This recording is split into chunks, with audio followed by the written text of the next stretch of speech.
Well, this stage has kicked my butt for a while. I gave it about an hour yesterday, and then I've been busy all day and couldn't get back to this until very late tonight. So I bought the wrong upgrades. I was looking at the upgrades and planning for harder days to come, and I bought drivetrain and body. Drivetrain gave you the most bang for your buck. So I made this car faster with a higher top speed and greater rate of acceleration. Unfortunately, all that really did here was just made it so I could get into a bigger mess. And I couldn't cloud restore because I had already cloud saved. So then I went and I added the tires and brakes, which is definitely what this car needed. Like other people, I probably could have done those two without doing the other speed related ones. Now, I'm deciding to take this thing off track. What you should know about this stage is that the more you drive off track, the greater your tires will wear out. So if you kept this on track the entire time, you would actually have more tires at the end of this stage. I tried it a few different ways, and honestly, I just found it best to take that one really crazy cut a couple of times. If you were really careful, you might get away with it 3 times. I decided I would just do it twice. Other than that, it's a matter of really knowing your braking points here and backing them up each lap, because each lap your car is a little bit looser.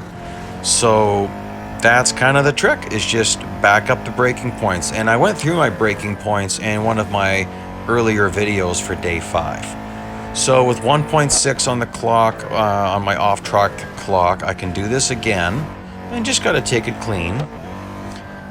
If you've seen some of my other videos, you know that that's one of my favorite jump spots. If you nail that fast, you can fly really high. You often go right into the wall, but if you want to get a really cool picture, then that's what you do. You launch it out towards the wall, pause it, and then get your cool screenshot. Okay, so this is a hard stage. Don't get me wrong, this is a hard track with this car. I actually don't mind these Koenigsegg's, these Hyper Koenigsegg's. I do find them reasonably grippy. It's just the car is so ridiculously fast. So that's what it makes it feel like it doesn't have any grip. But yeah, this stage is pretty hard because not only do you have to lap a lot of cars, they're incredibly slow when you catch them, and so sometimes it really wrecks the exit of a corner or a speed run that you're having. So now I'm going to start to take it a little bit easier. I've got a half second to play with, which I could just nibble on a corner here and there, but I don't really want to. I'm going to try to keep this really clean.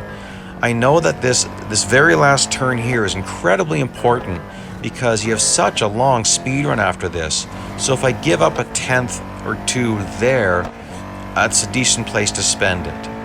But that is one of the most important corners because of this big speed run. So here we go. I'm catching these guys nice. Unfortunately, there's 3 of them, and I need to get around them right now. So I'm driving on the razor edge there. And then just repeating what I'm doing here. Like I said, I'm braking earlier and earlier. Not early enough that time. But I'm just backing it up by like half a car length each lap. And that's about it. So at this point, I'm braking almost at the end of the shaded section, whereas earlier in this run, I was braking about 1.5 to 2 car lengths after the shade. And here I've just got to keep it clean. I could be cutting it a little bit closer, and here my tires are very bad, so I'm at least 1.5 car lengths back from my original braking point on that corner.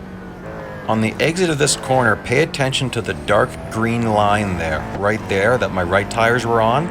You can go further over than that. You can be on that with just your left side tires and still be on track. So it's actually a pretty generous corner, and that's great because you really need to power out of that corner. Okay, so the thing I've been chasing for a long time is the McLaren P1, and there it is. So I'm catching him very early in this lap. As long as I don't do something stupid, I should be able to finally clear this stage. If you've been stuck on a stage for a while, it can really get in your head, and so I am not going to mess around with this guy. I'm not going to nick him. I don't want to fail. I'm just going to pass him. There we go. End of the stage. So there you go. My time's faster than it should be because I didn't finish that last lap. Wasted my 100% fame bonus because I'm tired. And here's my upgrades. 4 sets of 3s.